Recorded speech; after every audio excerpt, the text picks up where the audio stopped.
So part of my paper is going to look at and try and challenge this idea of the healing and the symbols and the art and the therapy through, examining again, what Jung's kind of pioneering efforts to practice some of these ideas that he was introducing in papers like his essay on poetry and his essay on literature. And of course, it was in the essay on poetry that he makes his famous definition of symbols in distinction to signs. He says that signs are images that point to a known meaning.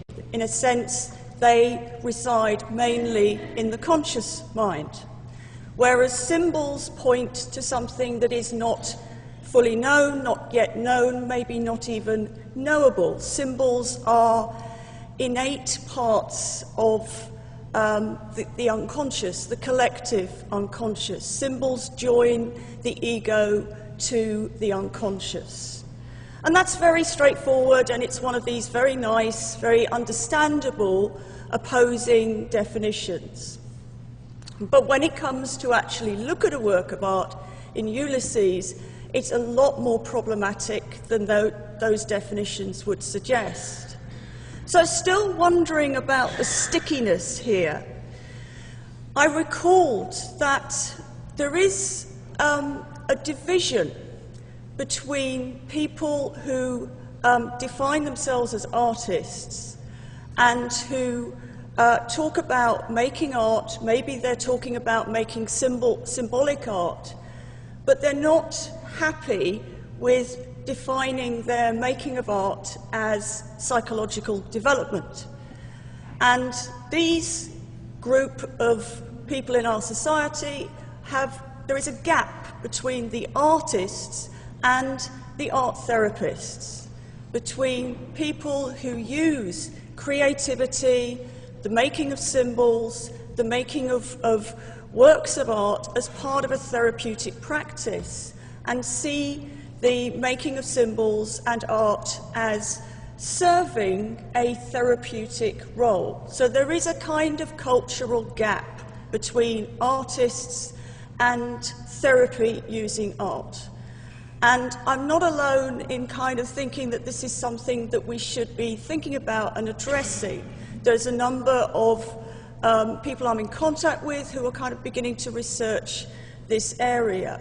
And I think it's been stimulated by the recent book, Jung on Art, recently translated into English, which is a very valuable book, and also, obviously, by the publication of the Red Book, and the need that we feel to kind of address Jung's insistence that he's not doing art, an insistence that we've known about ever since the publication of Memories, Dreams, Reflection, when there is that famous exchange with the anima, and the anima says, you're doing art, and Jung says, no, I'm not doing art, I don't want to be an artist, that would be to neglect reality.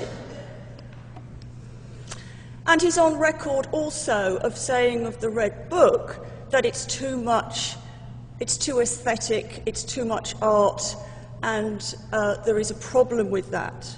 So from Jung himself, there is this, in a sense, this setting up of this gap between art and therapy.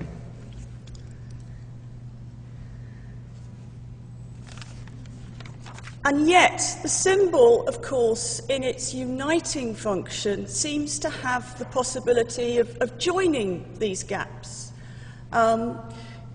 Clearly, I mean, I could talk about the transcendent function, but I'm not going to, because most of you here know about that. And I want to talk about the way in which there is a kind of problematizing of the relationship between therapy, art, and symbol making.